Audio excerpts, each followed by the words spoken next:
Eu convido você a abrir a palavra do Senhor na carta do apóstolo Paulo, escrita aos Efésios, capítulo 1.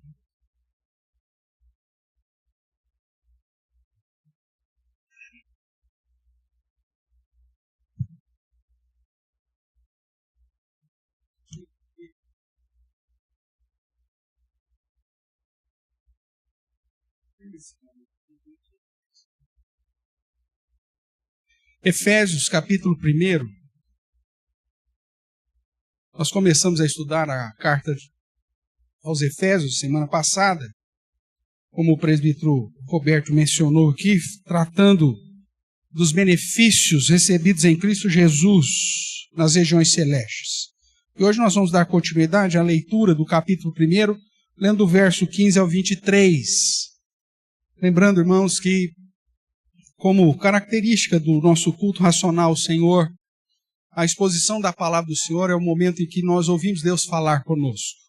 Portanto, eu convido você a acompanhar a leitura que farei e depois, juntos, vamos, sob a ação do próprio Espírito Santo de Deus, que nos ilumina, para estudarmos a sua palavra. Diz assim, portanto, Efésios, capítulo 1, do verso 15 a 23. Por isso também eu, tendo ouvido a fé que há entre vós no Senhor Jesus e o amor para com todos os santos, não cesso de dar graças por vós, fazendo menção de vós nas minhas orações, para que o Deus de nosso Senhor Jesus Cristo, o Pai da glória, vos conceda espírito de sabedoria e de revelação no pleno conhecimento dele, iluminados os olhos do vosso coração, para saberdes qual é a esperança do seu chamamento, qual a riqueza da glória da herança nos santos, e qual a suprema grandeza do seu poder para com os que cremos, segundo a eficácia da força do seu poder, o qual exerceu ele em Cristo, ressuscitando dentre os mortos e fazendo-o sentar à sua direita nos lugares celestiais, acima de todo principado e potestade, e poder e domínio, e de todo nome que se possa referir, não só no presente século, mas também no vindouro.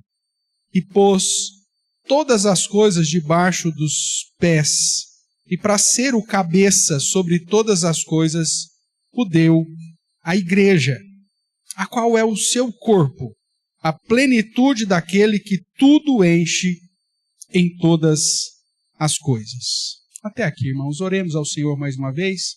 Pai querido, louvado e bendito seja o teu santo nome, nesse momento que lemos a tua palavra, que cremos, Deus, revelada pela ação do teu Santo Espírito aos teus servos, e que serve de instrução para a tua igreja desde os tempos apostólicos até o dia da volta de Jesus. Pai, que meditando nessa palavra, o Senhor nos ensine a respeito da tua vontade, dos propósitos que o Senhor mesmo já nos revelou, de modo que possamos crescer no conhecimento e na graça do Senhor e vivermos uma vida que glorifique o teu santo nome e reconheça Jesus Cristo como nosso único Senhor, Rei e Salvador. Que o Senhor me use apesar de mim mesmo, e que debaixo da ação do teu Espírito, ó Deus, o Senhor nos ilumine a todos, conduzindo-nos ao entendimento da tua palavra e à edificação da nossa alma. É o que nós lhe suplicamos no nome santo e poderoso de Jesus Cristo, o cabeça, o Senhor da igreja. Amém. Amém, queridos? Para iniciarmos o sermão dessa noite, eu gostaria de fazer duas questões. A primeira quais seriam os motivos bíblicos para alguém dar graças a Deus em favor de uma igreja? Parece uma pergunta até mesmo fácil de responder, mas se você talvez prestar atenção no que eu acabei de dizer, não parece ser tão simples. Quais seriam os motivos bíblicos para alguém dar graças a Deus pela vida de uma igreja? Dependendo da sua cosmovisão, talvez você poderia dizer, eu dou graças a Deus porque a igreja ela me assiste com cesta básica. Tá bom, dentro da sua cosmovisão, talvez esse seja o motivo para você dar graças a Deus pela existência da igreja. Só que a igreja não teria fundamento para existir, para ela simplesmente ser um instrumento para te dar a cesta básica. É só falar com a Nerilda lá na assistência social da prefeitura e você vai ganhar também a mesma cesta básica. A igreja não está aqui para ser instrumento para te dar uma cesta básica. Mas alguém poderia dizer, não, eu dou glórias a Deus, eu louvo a Deus, dou graças a Deus pela existência da igreja, porque na existência da igreja eu tenho um convívio social, fraternal. Realmente, isso aí é um bom motivo, a igreja está aqui para viver fraternalmente, termos comunhão uns com os outros, mas isso você poderia fazer, talvez, se agregando à torcida organizada do seu time. Você teria também fraternidade, e às vezes até com maior pungência, e às vezes até com maior emoção, né? Provavelmente, dependendo do time que você torce. Então, isso não seria motivo suficiente para a existência da igreja. Então, qual seria os motivos bíblicos para alguém dar graças a Deus pela vida da igreja? Mas além dessa pergunta, tem uma segunda. Quais seriam as súplicas válidas que deveríamos fazer a Deus em favor da comunidade dos santos, ou seja, em favor da igreja? Será que nós poderíamos, Senhor, derrame riqueza sobre a igreja, manda recursos financeiros para que a igreja possa fazer todas as vontades dela? Será que seria isso uma súplica válida? Infelizmente, nós temos maus exemplos no nosso tempo de igrejas que têm enfatizado o recebimento financeiro de uma maneira tão grandiosa e, ao invés de gastar tais valores para a glória de Deus, simplesmente colocam mármores no banheiro, ou simplesmente compram um microfone banhado de ouro para que o pregador pregue, ou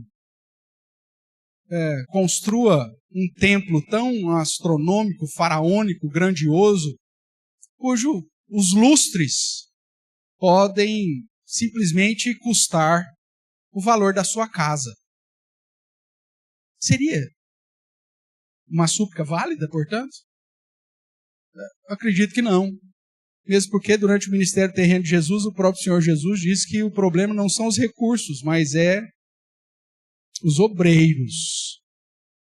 Jesus incita o seu povo a clamar a Deus, não para que mande recursos financeiros, mas para que mande obreiros. Peça ao Pai para que lhes envie mais obreiros.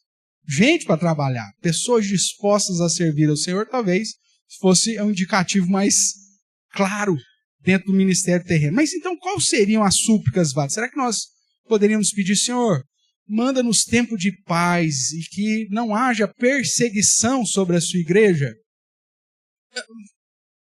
Se Jesus, no seu ministério terreno, já revelou que o mundo nos odiaria e que se o fato de nós assumirmos um compromisso com Deus, isso já nos colocaria com um alvo bem grande na testa, pedir para Deus não enviar perseguição é a mesma coisa para dizer, Senhor, mude aquilo que o Senhor programou, porque nós talvez não gostaríamos que fosse dessa forma. Talvez não seja também uma súplica válida para você apresentar a Deus em favor da comunidade dos santos. Mas então, respondendo a essas questões, quais seriam os motivos bíblicos e quais seriam as súplicas válidas? Vamos caminhar aqui no exemplo do próprio apóstolo Paulo. Nós vemos o que a carta de Efésios, portanto, nos ensina sobre essas duas questões. Como eu disse no início, o presbítero Roberto também, logo depois do apóstolo Paulo apresentar as gloriosas riquezas recebidas em Deus, pontuando a ação plena de Deus na salvação dos seus eleitos, do início ao fim, e ciente de que os santos, e os santos aqui são todos os crentes, nós somos chamados pela Bíblia, nós que cremos em Cristo Jesus e nascemos de novo, passamos pelo novo nascimento, somos chamados de separados e, portanto, santos, né? Que vivem em Éfeso e fiéis em Cristo, é dessa maneira que Paulo chama eles, né? Dá uma olhadinha aí no verso 1 do capítulo 1.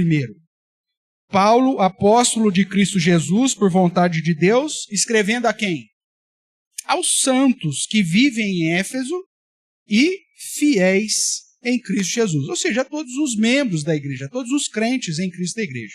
Então, ciente de que os santos que vivem em Éfeso e fiéis em Cristo creram e foram selados, nós vemos então Paulo iniciando o capítulo 1, verso 15, a alegria do autor na frase: não cesso de dar graças por vós, fazendo menção de vós nas minhas orações. É isso que está aqui no verso 16, que nós lemos há pouco, né?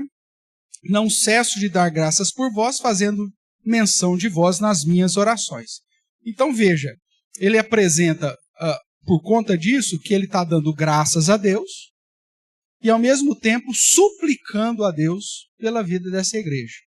E ele vai nos apresentar de um modo simples quais os motivos porque ele está dando graças a Deus pela vida daquela igreja e ao mesmo tempo quais as súplicas que ele tem apresentado diante de Deus em favor daquela comunidade. Quando nós olhamos para o contexto geral, como nós já falamos no primeiro sermão da série aqui em Efésios, a igreja estava bem, não havia naquele momento nenhum tema que preocupava o apóstolo, né? A igreja estava vivendo de uma maneira tranquila, e vemos, portanto, que o objetivo do apóstolo Paulo é fortalecer a igreja, tanto nas doutrinas fundamentais, para gerar uma prática diária, né, de conformidade com a teologia do Evangelho da graça de Deus, e fortalecê-los no sentido de perseverar nesse princípio. Isso ele não faz apenas com os ensinos e as exigências apresentadas na carta, mas ele também faz isso no seu tempo de oração em favor deles. É importante lembrar que o ministério apostólico, ou o ministério pastoral, é pautado no chamado ministério da palavra, que é fundamentado no ensino e na oração. E é isso que Paulo está falando. Ele usa o ensino, escrevendo a sua carta, trazendo princípios para que a igreja permaneça fiel a Deus, mas também declara que ele tem orado em favor daquela comunidade, tanto dando graças por aquilo que a igreja é, mas ao mesmo tempo suplicando em favor dela. Então, nessa porção que nós lemos, irmãos, nós encontramos aí, o tema que eu quero trabalhar contigo é a gratidão e, ao mesmo tempo, a súplica do apóstolo Paulo em favor dos crentes de Éfeso.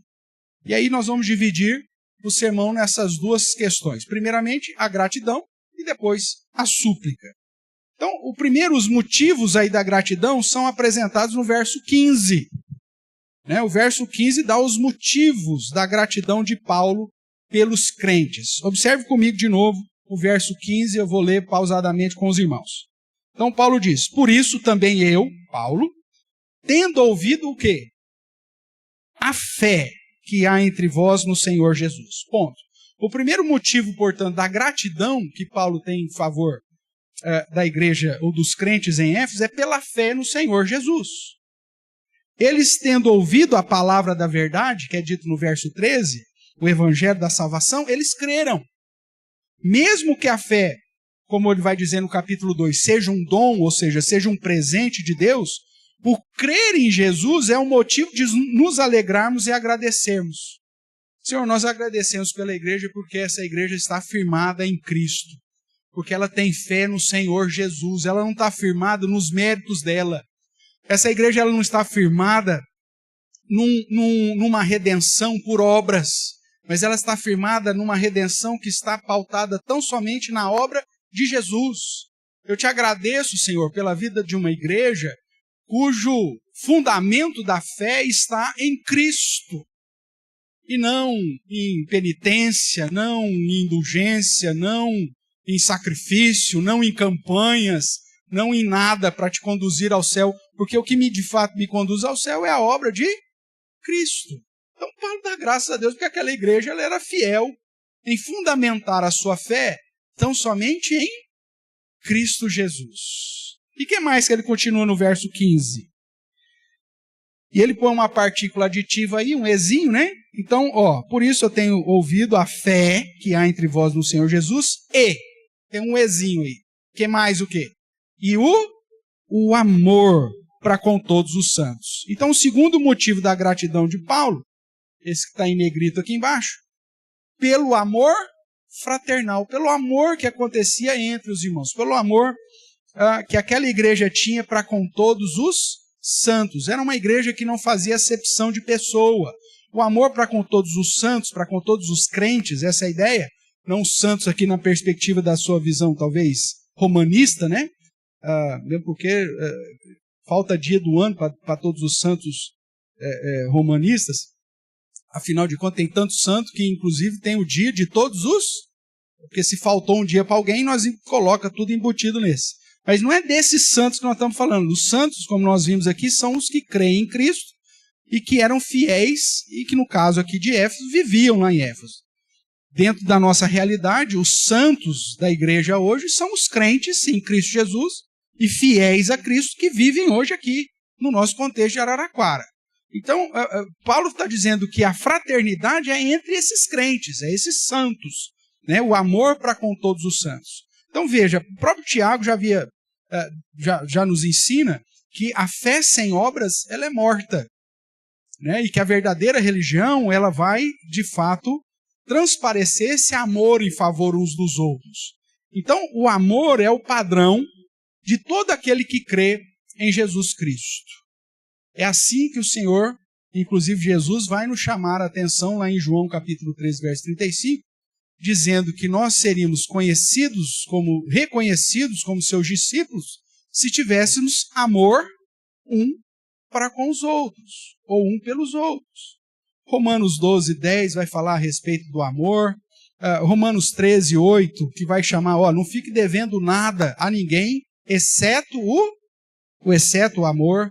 1 João 10 vai nos chamar a atenção que se nós vivemos em Deus, nós praticamos a verdade e amamos os nossos irmãos.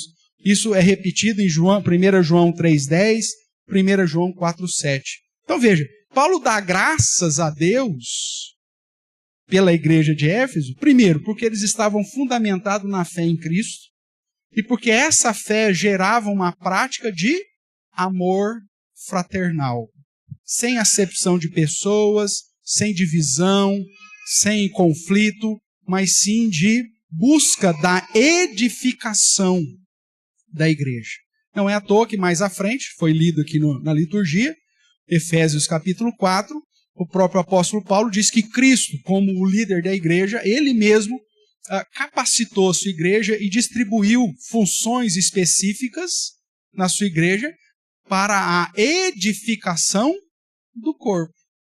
Como nós vimos também em Romanos 12, onde vemos que Deus concedeu, segundo a sua graça, dons a cada um de nós, todos estes visando a edificação da igreja e que cada parte que recebeu o dom deve exercer da maneira que glorifica a Deus. E aí ele vai dizer lá, quem recebeu profecia, faça dessa forma, quem ensina com esmero, quem preside com diligência, quem exerce misericórdia com alegria, e assim ele vai descrevendo a função de cada um dentro desse corpo, mas buscando a demonstração de amor mútuo, de amor fraternal.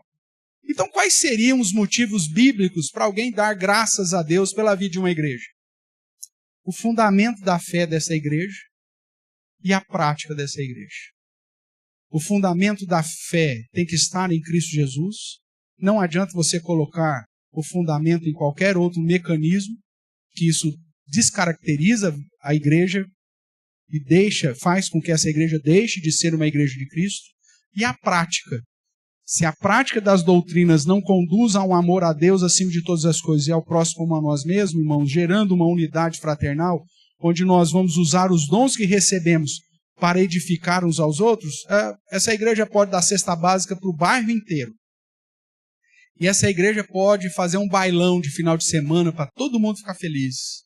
Mas essa igreja não será alvo da gratidão verdadeira que move os verdadeiros crentes a darem graças ao Pai. O que deve motivar a gratidão das pessoas em relação a uma igreja é a fidelidade que esta igreja tem à doutrina de Cristo e à prática que o próprio Cristo ensina em sua palavra. Então, esses são os motivos que Paulo vai nos apresentar aqui da gratidão. O segundo ponto do nosso sermão é quais são os motivos da súplica. E aí eu divido em 3 pontos que já estão projetados aí para que você acompanhe. O primeiro motivo da súplica do apóstolo Paulo está aqui no verso, a partir do verso 16. Ele vai dizer: não cesso de dar graças por vós, fazendo menção de vós nas minhas orações. Então ele dá a gratidão, mas também suplica em oração em favor da igreja. E o primeiro parquê, ou seja, a finalidade, o primeiro motivo dessas orações de Paulo em favor da igreja está aí no verso 17. Para que o Deus do nosso Senhor Jesus Cristo, Pai da glória, vos conceda o quê? Espírito de sabedoria e de revelação do que vai acontecer no futuro? Não. No pleno conhecimento dele, ou seja, naquilo que ele já revelou através da sua palavra. Portanto, o primeiro motivo da súplica real em favor de uma igreja é que para que essa igreja receba um espírito de sabedoria, de entendimento, para ter maior entendimento da própria palavra e um maior conhecimento do próprio Cristo. Por isso, a igreja verdadeira ela não está baseada em experiências, irmãos. Ela não está. O papel da igreja não é produzir sentimentos em você, produzir um ambiente de culto com luzes, música, fumaça, ou entonações, ou até mesmo mecanismos da neurolinguística, para que você saia daqui emocionada, que você sinta alguma coisa. Nossa, hoje o culto, olha que coisa mais linda, mais cheia de graça, me deixou animado, como se eu estivesse num show qualquer. Esse não é o objetivo da igreja. A súplica de Paulo não é para que a igreja produza sentimentos nas pessoas, mas a oração de Paulo, a súplica de Paulo em favor da igreja é para que Deus dê entendimento da palavra, para que Deus dê entendimento do próprio Cristo, para que Deus conceda um espírito de sabedoria para te conduzir ao pleno conhecimento dele, do próprio Deus. Então esse era o primeiro motivo da súplica que nós vemos em Paulo. Na sequência, você vai ver assim, o verso 18. Iluminados os olhos do vosso coração, mais uma vez ele vai dar aí mais uma finalidade. Para o quê? Para saberdes qual a esperança do seu chamamento, qual a riqueza da glória da sua herança nos santos. O segundo motivo da súplica de Paulo é para que você, iluminado os olhos do seu coração, você tenha segurança nas promessas de salvação, ou seja, que ele chama aqui de esperança e herança. A oração de Paulo, a súplica de Paulo é para que a igreja compreendesse que as promessas de Deus deveria fundamentar a sua fé de tal forma que a sua esperança estivesse no cumprimento dessas promessas, que prevê dar a você a herança da glória. Nesse sentido, a súplica de Paulo está dizendo que ele ora para que a igreja não esteja preocupada com prosperidade terrena. Como eu falei no início, seria um motivo justo para pedirmos para Deus mandar prosperidade para a igreja? Ou prosperidade individual? Não, Paulo não está preocupado com isso, Cristo não está preocupado com isso, o próprio Deus não está preocupado com isso. A riqueza que ele está preocupado que você tenha é a riqueza de fundamentar a sua fé nas promessas da salvação. O apóstolo Paulo, lá na carta aos Filipenses, vai dizer claramente que nós não devemos nos preocupar com as coisas terrenas da era presente, mas sim da era vindoura, porque a nossa pátria está no céu. Aqueles que se preocupam com as coisas terrenas, Paulo vai dizer, estão preocupados com o próprio umbigo e, na verdade, são inimigos da cruz de Cristo, porque só querem receber benefícios aqui. E desprezam a esperança e a herança prometida para aqueles que de fato temem e amam o Senhor. Então a súplica do apóstolo Paulo é para que a igreja não apenas tenha entendimento da palavra e o maior conhecimento a respeito de Cristo, mas que a segurança dela não esteja nas coisas terrenas, mas sim no fundamento da promessa, na certeza de que o Deus que enviou Cristo para morrer por nós e o ressuscitou, é o mesmo Deus que vai aplicar sobre nós cada uma das suas promessas. Portanto, fortaleça a sua esperança na herança que foi prometida. E na sequência dos versos, eu convido você mais uma vez a observar aí, ele nos apresenta o terceiro motivo da sua súplica.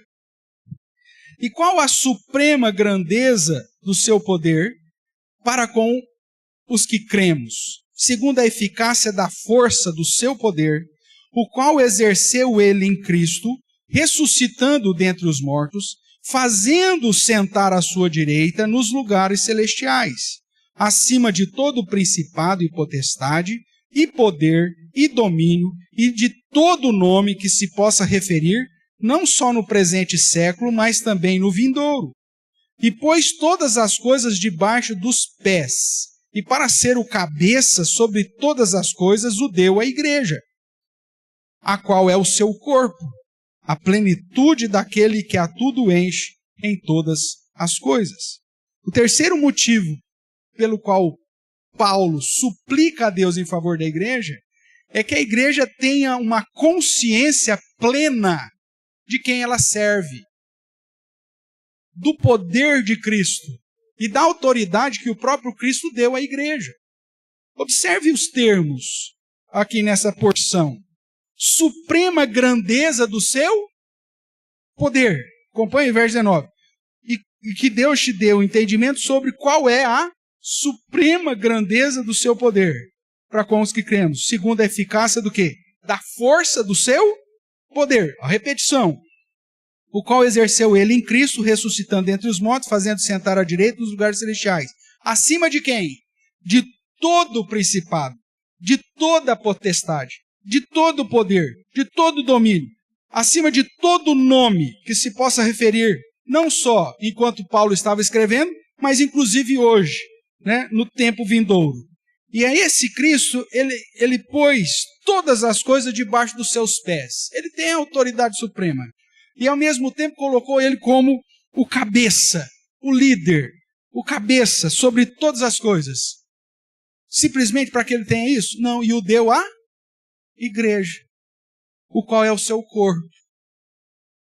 A plenitude daquele que tudo enche em todas as coisas. Ele repete essa ideia daquele que tudo enche em todas as coisas no texto que nós lemos na liturgia também, quando ele dá apóstolos, pastores, mestres, evangelistas para a edificação da igreja, para preenchê-la completamente. Ou seja, a súplica de Paulo é para que a igreja tenha a plena consciência de quem ela está servindo e de que ela, como igreja, é um instrumento desse Todo-Poderoso, que é Jesus Cristo, aquele cujo nome foi colocado acima de tudo e sobre de todos. Então, Paulo suplica que a igreja tenha consciência do poder de Cristo, e uma vez que ela é, a igreja, o corpo de Cristo, ela tem a consciência da autoridade que o próprio Cristo lhe concedeu para ser instrumento de propagação do poder desse Cristo através do Evangelho. Não é difícil você conectar o fato que o apóstolo Paulo em Romanos diz que não me envergonho do Evangelho, porque esse Evangelho é justamente o quê? O poder de Deus. A igreja, irmãos, é a instituição neste mundo mais poderosa que existe. Não pelo número de pessoas que estão congregadas nela, não pelos valores que estão depositados nas suas contas, mas pelo conteúdo que ela tem para transmitir. Para o anúncio de que não existe nesse mundo ninguém que está acima do seu Senhor, que é o cabeça da igreja, e que nós somos então o seu corpo, para anunciarmos a sua grandeza. Essa é a súplica que Paulo faz. Veja que há uma conexão entre elas, pois se você ficar procurando só sentimentos na igreja, você não vai crescer em entendimento. Porque sentimentos, irmãos, são vagos. Cultos que puramente te emocionam são os mesmos que vão te deixar vazio na segunda-feira, diante da realidade do mundo.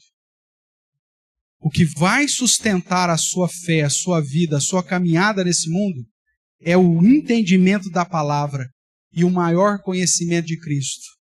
Porque quando você entende o que a palavra de Deus revela e aquilo que Cristo fez por nós, mesmo que dê tudo errado na minha vida, tudo errado na sua vida, a segurança da promessa da salvação, da esperança da herança, me sustenta. Ao ponto de que mesmo que, como Paulo já disse em outro lugar, sejamos atribulados, sejamos perseguidos, até mesmo mortos em Cristo, nós já temos a vitória, pois servimos aquele que está acima de tudo e de todos.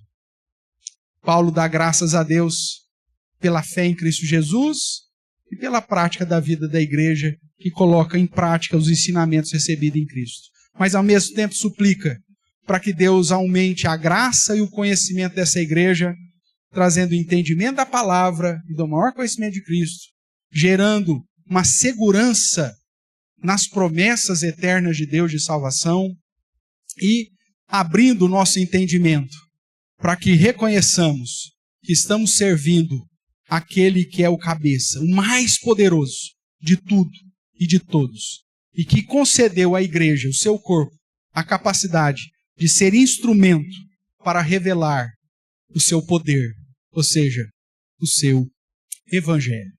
Nesse sentido, concluindo, nós podemos observar que a oração de Paulo estava baseada não para que a igreja tivesse experiências, sentimentos ou manifestações sobrenaturais. Ele não pede isso para a igreja.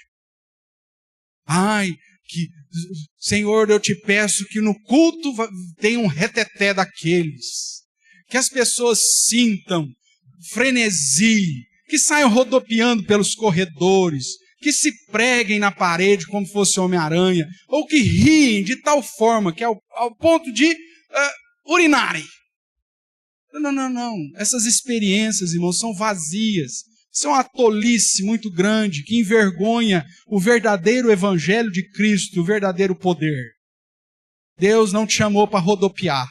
Deus não te chamou para se autoglorificar e manifestar com poderes ditos sobrenaturais. A revelação já nos foi dada. O poder maior já foi manifestado, que é o poder da cruz, e que gera mudança de vida, gera transformação de entendimento, gera transformação de esperança e gera transformação de propósito.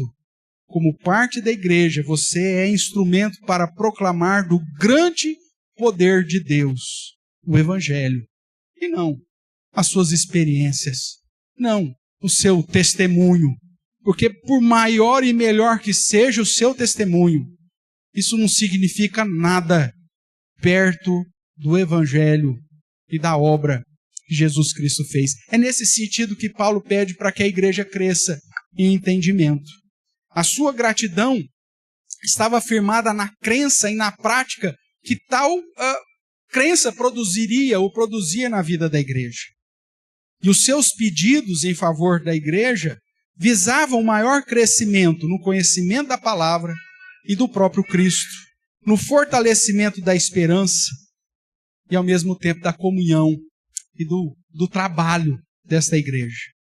Tudo para que os crentes entendessem que a igreja é o corpo de Cristo e que, através de uma igreja forte, doutrinariamente, ou seja, no conhecimento da palavra de Cristo, nós podemos fazer muito, agindo de modo fiel e santo nas boas obras, que o apóstolo Paulo vai dizer no capítulo 2, que o próprio Deus preparou para que andássemos nela.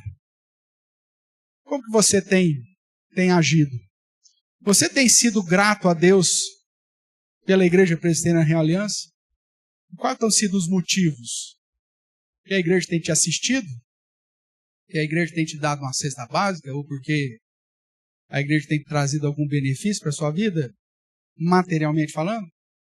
Esse não deveria ser o seu motivo de gratidão.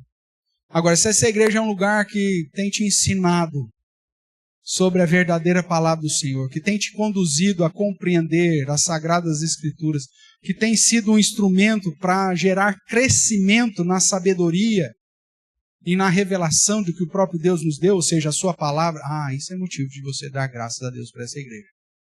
Se essa igreja tem aprendido a conviver em fraternidade, os membros têm agido em amor cristão ao ponto de não fazermos acepção de pessoas, sim, então você tem motivos para dar graças pela nossa igreja. Mas se ela não tem feito isso, então não tem motivo real para você dar graças a Deus. Você tem dado graça pela sua firmeza teológica, pela sua fidelidade litúrgica, pelo seu ensino doutrinário, pela comunhão que temos desfrutado em amor?